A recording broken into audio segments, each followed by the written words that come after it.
però bueno, que tingui tota la... S'ha presentat al Consell Comarcal del Berguedà la segona edició de la Nit de l'Esport Berguedà, un homenatge al món de l'esport de la comarca que l'any passat va recuperar el portal esportiu entre rivals.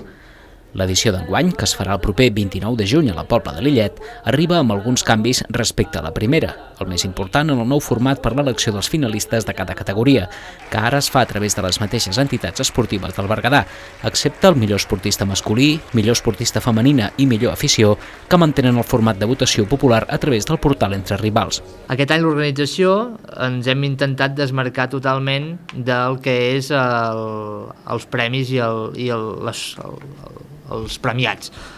I el que fem és que les pròpies entitats han estat les encarregades de presentar les seves candidatures i a partir d'aquí un jurat format per les pròpies entitats ha estat l'encarregat de triar quins eren els finalistes. Llavors, d'aquesta manera és això, els resultats no hi tenim res a veure, vull dir que ens n'hem desmarcat per intentar tenir menys problemes i això vull que quedi molt clar, que entre rivals no hi ha tingut res a veure en el que hagi sortit.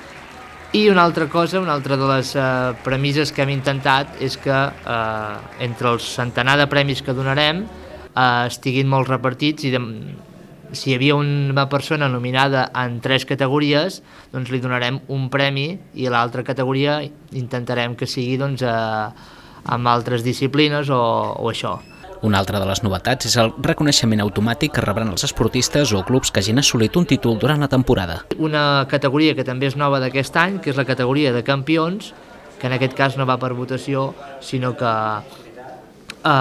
és assignació directa, és a dir, el campió de Catalunya o superior, o bé d'una fase regular que duri tot l'any, tindrà el premi com a campió i ja està, no l'haurà de votar ningú. En total, 58 nominats i més de 200 candidatures presentades per les entitats i un augment del vot popular, que l'any passat es va situar en 1.250 participacions i enguany ha superat les 1.300 votacions.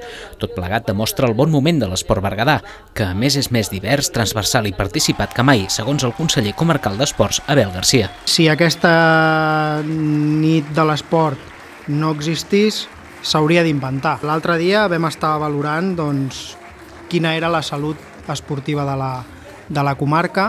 Ens vam congratular que la salut és molt bona. És molt bona i per diferents temes. En primer lloc, hem sortit del terreny de joc típic de la comarca, que era el futbol, que no critico, però sí que ara els nens i nenes i adults tenen un ventall esportiu molt més ampli a l'hora de triar quin esport fer i això és un valor afegit.